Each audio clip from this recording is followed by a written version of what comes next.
नमस्कार दोस्तों, आज हमारे गणेश उत्सव का 7वां दिन है। जी हाँ, आज हमें 7 दिन पूरे हो चुके हैं। हम रोज कुछ ना कुछ गणेश जी से सीखते आ रहे हैं। हमने कल का जो वीडियो था उसमें हमने 4 स्वरूपों के बारे में बात की थी। आज जो बाकी के 4 स्वरूप है उसके बारे में हम बात करेंगे। तो 5वें स्वरूप की अगर बात करें तो वह है गजानन। जी हाँ, गजानन।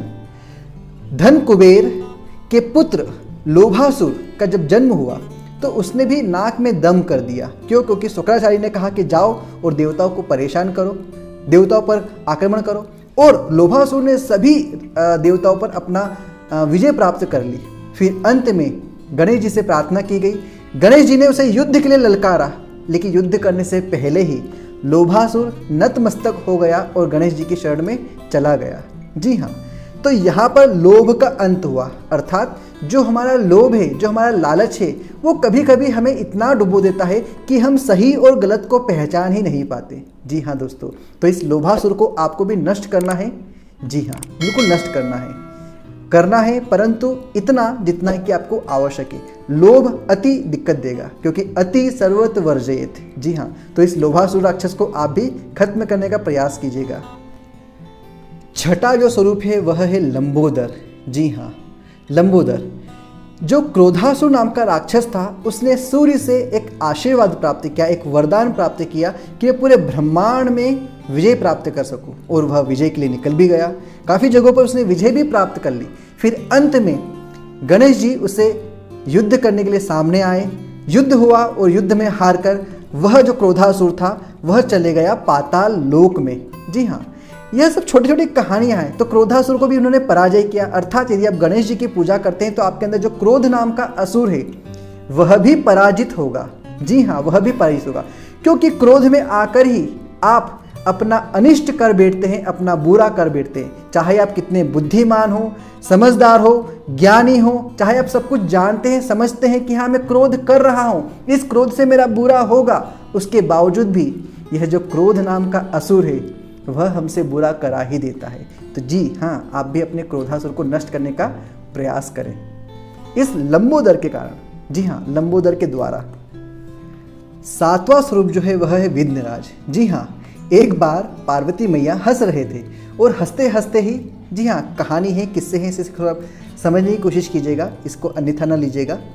हंसते हंसते उनसे एक पुरुष की उत्पत्ति हुई। जी हाँ, एक जीव की उत्पत्ति हुई, और उसका नाम रख दिया गया मम, अर्थात ममता। वह जंगल में चला गया तपस्या करने के लिए, परंतु तपस्या करते करते उसके सामने एक राक्षस आया, संभासुर। संभासुर ने मम से कहा कि तुम गणेश की उपासना करो। गणेश की उसने उपासना करी, वरदान प्राप्त किया और पूरे राज्य को जीतने की बात कही। उस मम ने सारे जो देवता थे उन सभी को जीत लिया।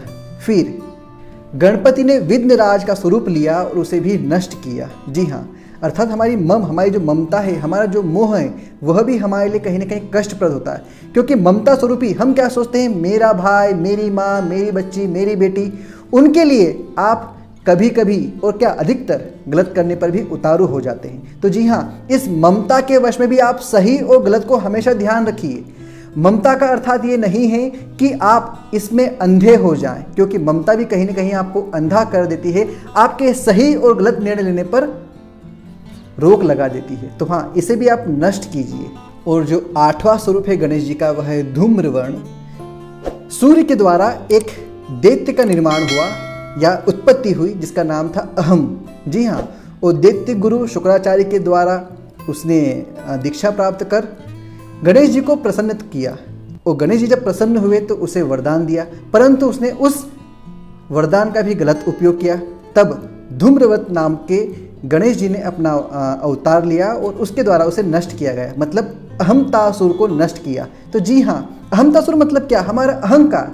क्योंकि हमारे पास छोटी सी चीज़ आ जाती, छोटी सी जमीन आ जाती, थोड़ा सा पैसा आ जाता, थोड़ा सा पद आता, थोड़ा सा प्रतिष्ठा आती है, और हम उस अहंकार में अपने आप को भूल ही जाते हैं कि हम कौन हैं। तो हमारे इस अहंकार को भी नष्ट करना ही गणेश जी सिखाते हैं।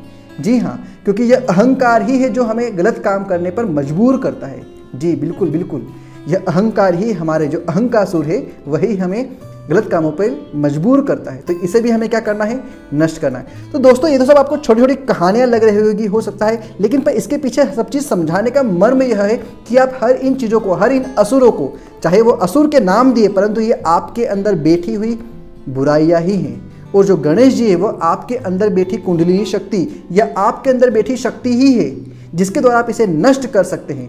तो मुझे उम्मीद है आपको ये 8 स्वरूप से कुछ सीखने को मिला होगा। तो अपने अंदर जो 8 बुराइयां हैं, इन 8 बुराइयों को खत्म करने का प्रयास कीजिएगा। हाँ, खत्म करने का प्रयास कीजिएगा। आप सोचेंगे एक दिन में तो होगा नहीं, बिल्कुल मैं समझता हूँ एक दिन में कोई चीज़ नहीं होती है, लेकिन पर हमें थोड़ा थोड़ा इन सब चीज़ों के लिए प्रयास करना है, क्योंकि प्रयास से ही हमारी चीज़ में सफलता मिलेगी। तो दोस्तों मैं हूँ मनीष सिंह, आप देख रहे हैं मनीष सिंह स्पिरिचुअल। यदि आप पहली बार आए हैं तो प्लीज़ चैनल को सब्सक्राइब कीजिएगा, और यदि आप इस वीडियो को देख रहे हैं और आप इस चैनल को देखते आ रहे हैं तो प्लीज़ लाइक कीजिएगा, शेयर कीजिएगा, सब्सक्राइब कीजिएगा। तो ठीक है, इसी प्रकार गणेश उत्सव मनाते रहिएगा, अपने जीवन को सुधारते रहिएगा। अगली बार फिर से मिलते हैं एक न्यू के साथ, तब तक के लिए नमस्कार।